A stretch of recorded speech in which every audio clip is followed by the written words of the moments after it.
Hello and welcome to I Love Gay today. And well, today we are moving to Vancouver, to the other side of the world, to Canada. And we are with Paul Melhus from ToursByLocals. Hello, Paul. How are you? Hi, Aaron. I'm doing very well, thank you. Beautiful day here in Vancouver. Awesome. We are actually been having storms here in Washington, D.C., but we are looking forward for bright days tomorrow. Great.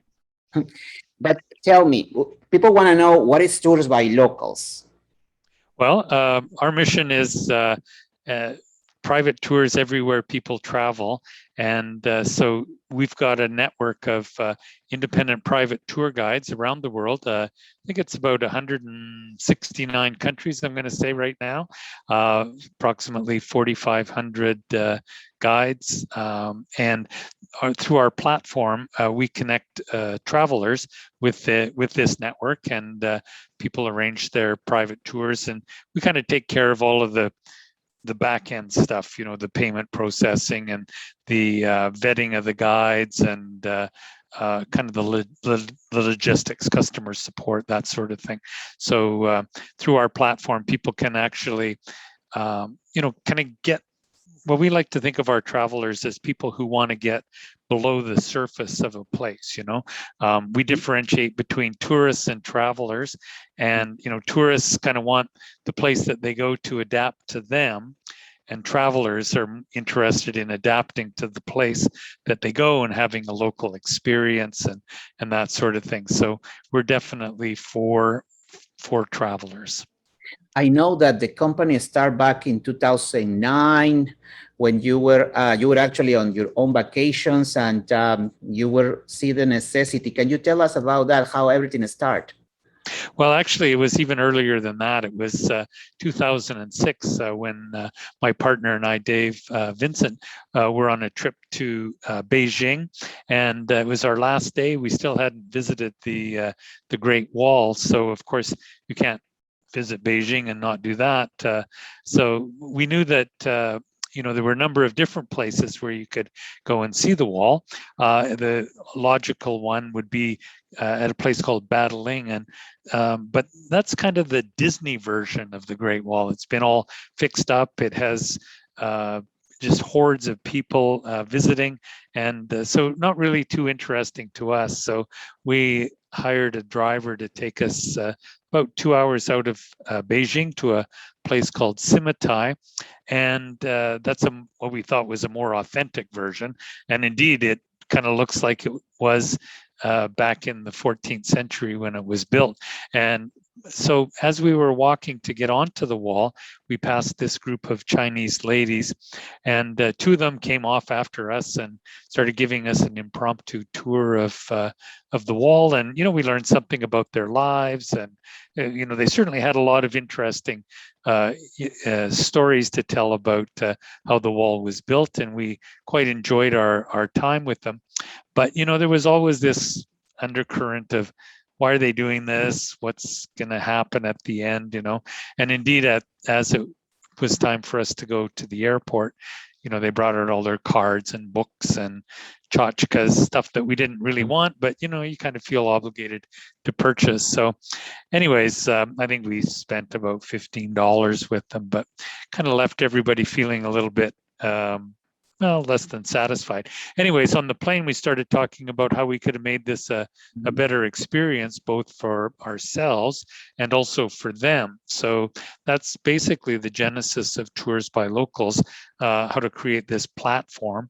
And we actually launched in October of 2008, and that was right after the financial crisis. So we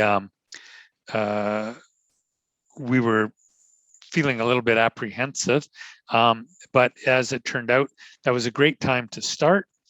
We quickly accumulated a kind of critical mass of tour guides, and by the time the world started to heal in 2010, we were there with a decent product offering, and for 9 years we were on a really powerful growth path. And of course, everything fell apart in 2020, but that's another story.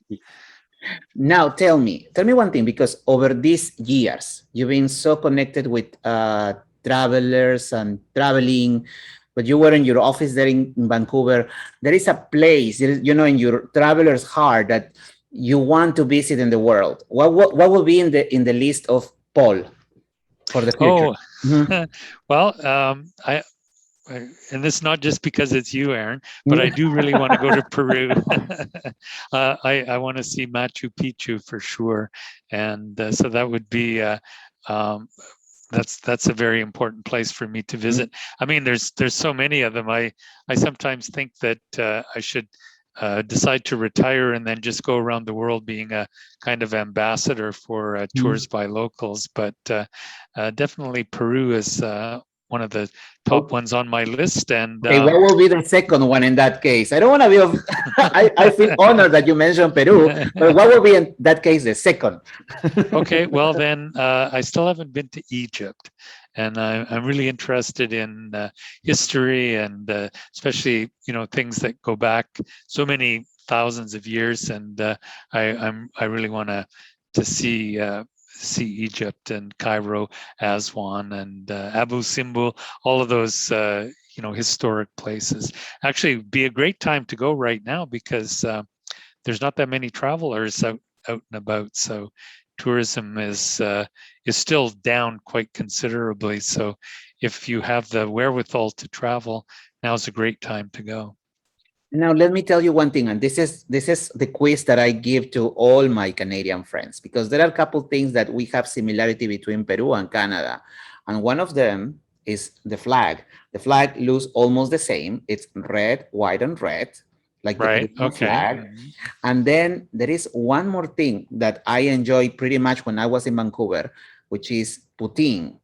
And poutine is very similar to something that we have back in Peru. And the Peruvians that are hearing us know that we have the salchipapa, which is the fries with also sausage and all the creams that you can imagine on top. So there are many similarities over there. And I don't forget the maple syrup. We have a syrup also in Peru that is chancaca, that is Okay. similar. So we find the connection between Canada and Peru over there. All right. Well, that's of course the real invention of poutine was in Quebec, right? So that's Mhm. but it's pretty much a kind of Canadian staple nowadays. To be honest, I actually have never eaten poutine because Oh my God, you no. know.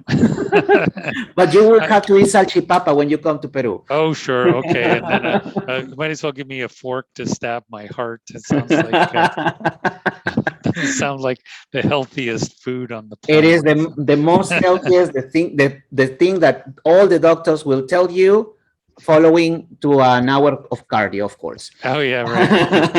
Okay. Now, as Canadian, as Paul Melhus as Canadian, what will be the place that you will recommend to visit in Canada? Well, I would have to say that I think everybody should visit the northern part of Canada, and particularly the Yukon. And fly into Whitehorse, rent a car, and then drive to Dawson City for a few days, and then head up the Dempster Highway. If you go in August, you'll find no mosquitoes or bugs, and it's probably the most beautiful drive that you will ever have. So, it'd be easy to recommend all of the places in the south because, of course, Canada is kind of like Chile in the sense that most of the population lives 200 kilometers from the U.S. border. But really, we have a northern part of our country that is just incredibly beautiful and worthwhile. And it's uncrowded. There's only 35,000 people in all of the Yukon, and it's bigger than the state of Texas. So that's where I would go. Yeah. Mhm. You hear that, American friends? You know that the borders with United States are going to be open soon. So if Yep. you They're want to go open to now. Yeah. Canada, oh, they're Yep. open now. And Yep. I think for the world is coming on September 7th, September 8th. I do heard that information that anybody that is vaccinated, it's allowed to come from any part of the world in the first week of September. So you Yep. have to go to the website ToursByLocals.com. You can find almost guide all over the world. You can you repeat us how many guys are we have in the platform? Oh, right now there's about 4,500. Yes. Wow. Wow. So, we are everywhere. Tours by Locals is everywhere. So you just go to the website if you are curious. And also, and let me mention that because I was stalking on their website, they are also offering virtual tours. So if you don't want to travel yet, you can go to their website and contact any of their tour guides. Thank you so much, Paul. Indeed. Thank you for your time. Great. Thanks, Aaron. Have a great day. You too. Have a great day. Bye. Bye-bye.